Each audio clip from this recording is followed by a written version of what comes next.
Hi, I'm Bryan Vann. I'm the co-founder and CTO of Kindo, and today I'm going to show you one of our use cases involving incident response. So this is CrowdStrike, and as you can see, we have a number of policies here that are currently disabled that involve prevention of malware on a device. And we also over here in Kindo have an agent that is going to be listening on a particular ticket for when there's an alert that fires. Now we could use Splunk or any other system that might trigger alerts to trigger this agent, but let's just quickly take a look at what this agent is. The whole idea here is that it's going to be listening on Jira.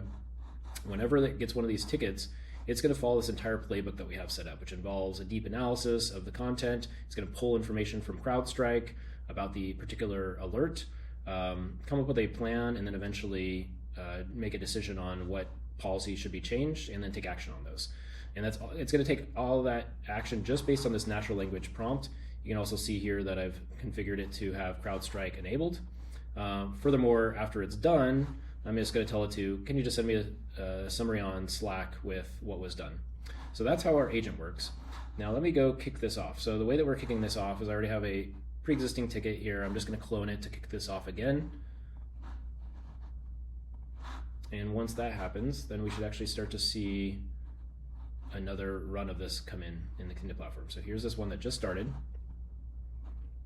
So you can see that with this, it actually captured the information from Jira. So this came in through that webhook trigger, and it got all this information.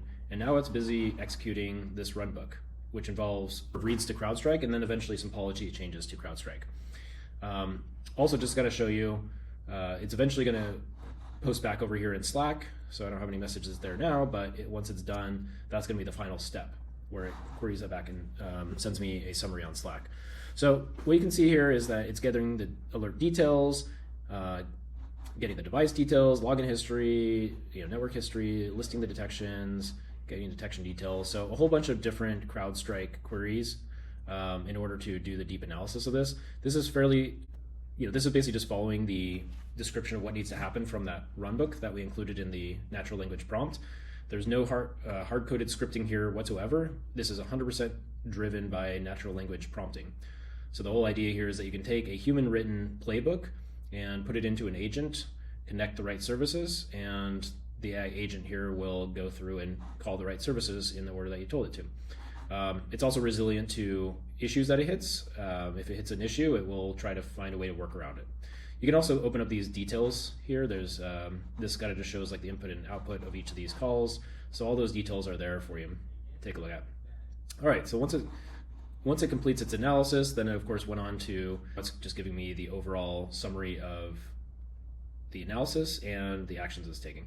You can also kind of take a closer look here. The incident involves CrowdStrike Falcon on-sensor machine learning detecting potentially unwanted programs and malware that was found. So you can just kind of take a look through this whole thing, which is it identifies the browser in question, what actually happened. It looks like in here that there was 14 different files that were quarantined, and then at the end here it's going to go ahead and update those policies. So if we could jump back over to CrowdStrike, we should see at least some of the, so this, in this case, for this particular one, it determined that this is the policy that should be enabled in order to best protect against the issues at hand.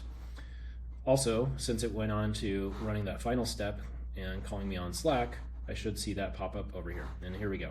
So here's the executive summary. Malware alert has been analyzed and dismissed as legitimate security testing activity. Gives me some additional details, actions taken, enhanced protection. So it enabled this phase 2, so that's the one that we saw. And then it gives some additional recommendations.